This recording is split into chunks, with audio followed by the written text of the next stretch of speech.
All right, we're gonna get started. I'm so excited about this. I'm glad you guys have all made it back. So for those of you who attended the dinner last night, you'll be familiar with our closing speaker, which probably everyone here already knows, but Kaitlin Slepian was awarded the Uncommon Spark Award last night. Clapping. I'll give more of an intro in a minute, but I just wanted to first give my own closing by saying that it's been so wonderful to spend the day with all of you. This has been such an excellent meeting, and thank you so much for being here. And when Kaitlin's finished, that will conclude our time together, sadly. But stay tuned for the date and location of our next conference, and we hope to see you there.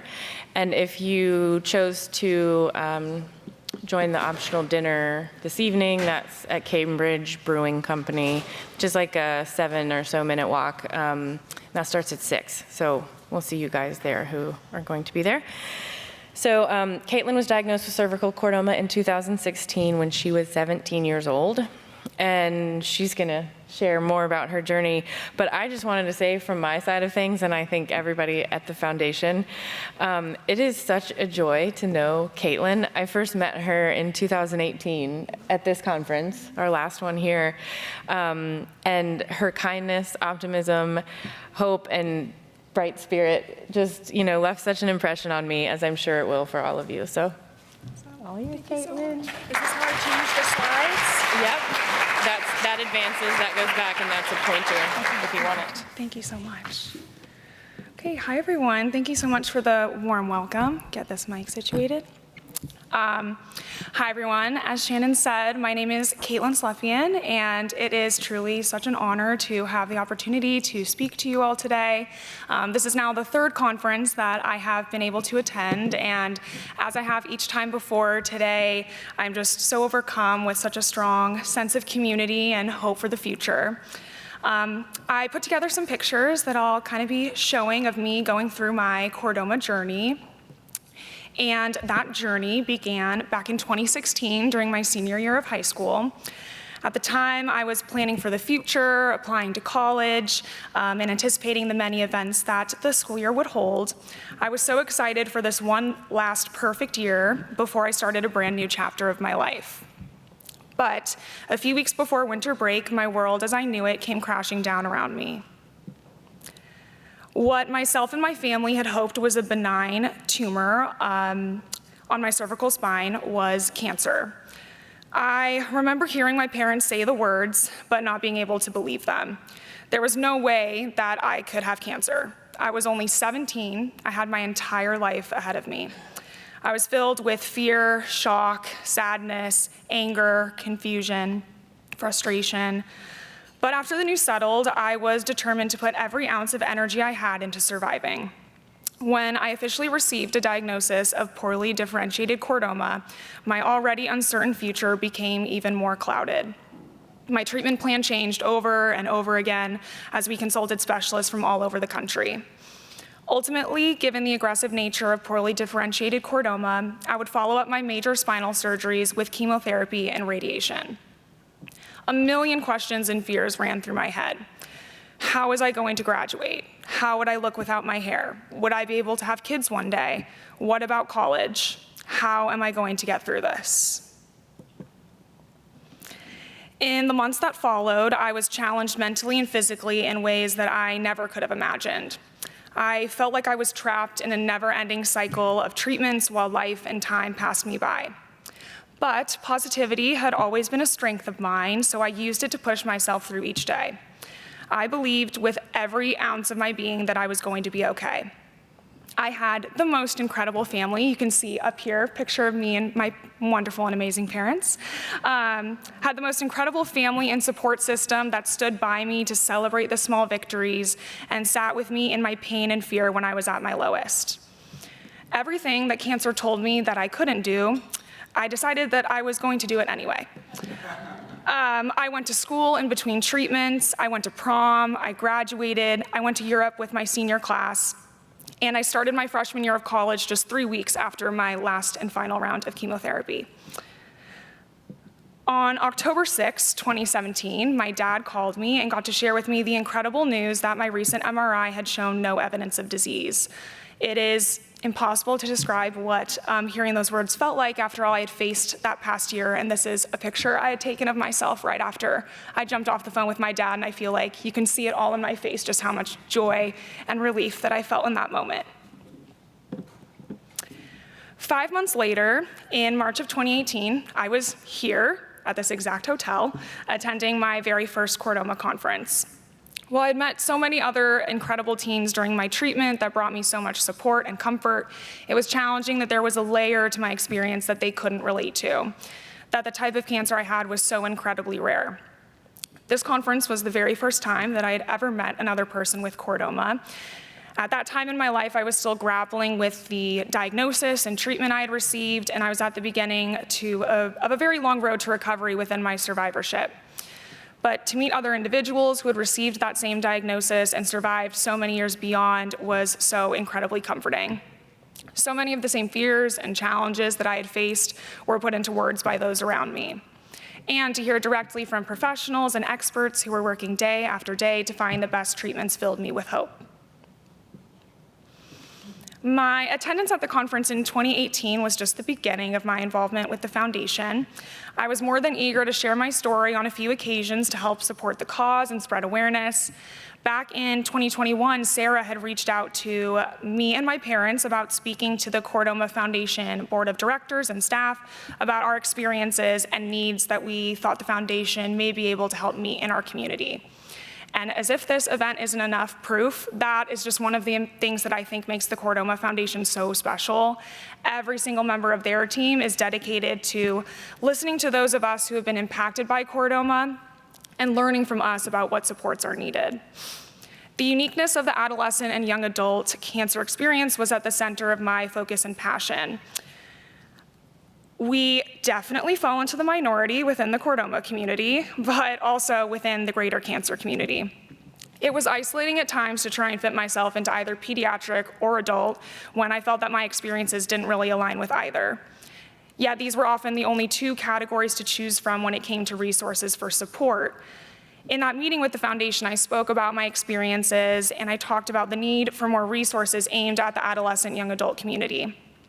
I reached out to Sarah and Shannon shortly after that meeting to see if there were any job opportunities available with the foundation while I was living here in Boston attending grad school. I had no idea what they may say, but I was eager to get involved with the foundation in some way. I was absolutely in awe when they asked if I would be interested in starting an adolescent and young adult support group. Not only had they listened to my call for more AYA support, but they trusted me to spearhead this new resource, which was just such an immense honor. I now have had the opportunity to connect with AYA chordoma patients and survivors across the country and the world, and we have established such a beautiful community.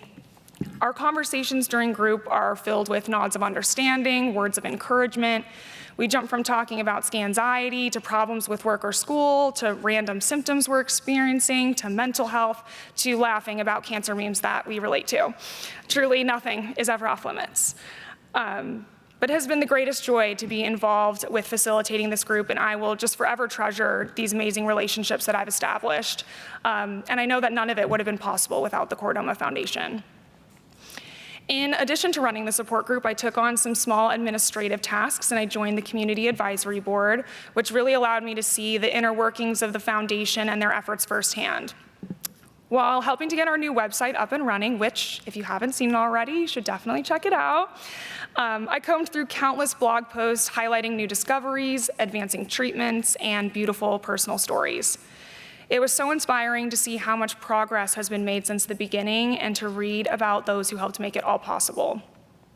The foundation has been a vessel through which we have been able to learn, connect, directly support the cause, find answers, and not only watch the progress in chordoma research and treatment unfold before our eyes, but together work as a community of patients and families to push it forward. I was very privileged and fortunate in my own journey to have my amazing dad, who is a physician, take the reins on my care. He coordinated everything to make sure that we had the best opinions and resources at our disposal, and being that he was a physician, he knew where to look and what to look for and was really able to get his foot in the door. I know that so many other people facing chordoma most likely don't have a person like that already in their corner, but they can turn to the Chordoma Foundation for similar support where patient navigators help clear a path for those facing such a confusing web of options and opinions. It was such a weight off of my shoulders to know that my dad was doing everything that he could to find us the right answers, the right treatment, and the right medical team that was going to give me the best chance at surviving. The foundation helps to do that very same thing for those navigating the chordoma experience all around the world. Now that I am almost 7 years out from the beginning of this journey, there is so much that I have to reflect on. It has truly been such a full circle moment to be able to provide mentorship and wisdom to those just beginning this journey, which was something I was desperately searching for myself when I was in their shoes. I think that one of the greatest misconceptions I had at the beginning of my cancer journey was that if I could just get through treatment and keep pushing through each day, then my life would go back to normal. What I realized, as I'm sure many of you in this room can relate to, when I finished treatment and attempted to return to my life, I realized that it was never going to be normal again. That there was who I was before I got diagnosed and who I was now, forever changed. I found that navigating my survivorship was almost more challenging than the treatment itself. I was crippled with anxiety that at any moment I would have to go through it all again, and I had really just lost my sense of self and purpose. I remember there were so many days where I wondered if I would ever know a day where I didn't think about cancer. But that day did come. With time, I found myself again. I found a purpose in each day that wasn't fighting for my life, but finding joy in small little moments. Looking back, it is so comforting to reflect on that terrible time in my life, knowing that that pain was temporary, that I had to go through all of that to be where I am and who I am today. When I sat in this conference room 5 years ago, I would have never imagined how my life had turned out and the way in which my diagnosis would shape that path. Over the past years, I've worked really hard to kind of shift my mindset from, I wish this had never happened to me, to what if this had never happened to me? Then I wouldn't be here in this room. I wouldn't have some of the treasured relationships that I found along the way. I wouldn't be working as a child life specialist in a career that fills me with so much joy and passion. I wouldn't be using my own journey and experiences to guide and support others.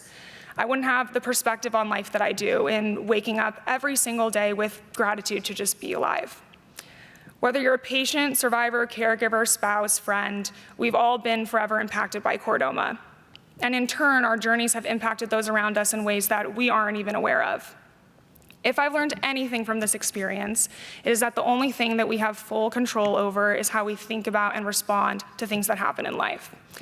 Patient or survivor, we're all living with chordoma in some way. We carry the battle scars that we gather during our diagnosis and treatments throughout our lives. It is so easy when things feel hard to fall into a spiral of negativity and despair, to feel that this isn't fair, that our worst thoughts will come true, that this never should have happened. Though it is often not the path of least resistance, choosing positivity and optimism is a choice that we get to make each day. And that's not to say we can't have bad days. I still have my fair share, as I'm sure you all do as well. But choosing to move forward with gratitude, optimism, and empathy can only bring us all greater happiness and peace.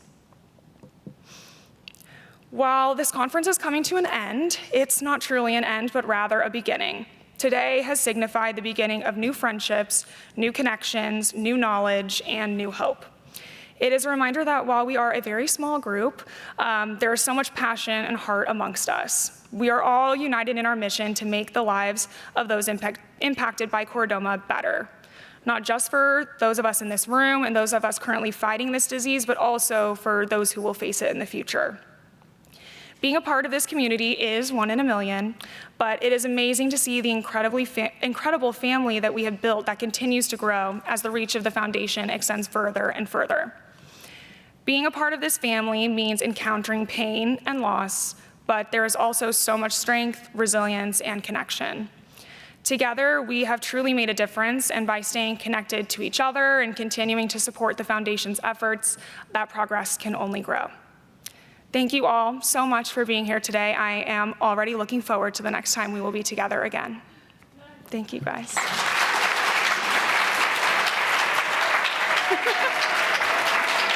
Thank you, guys.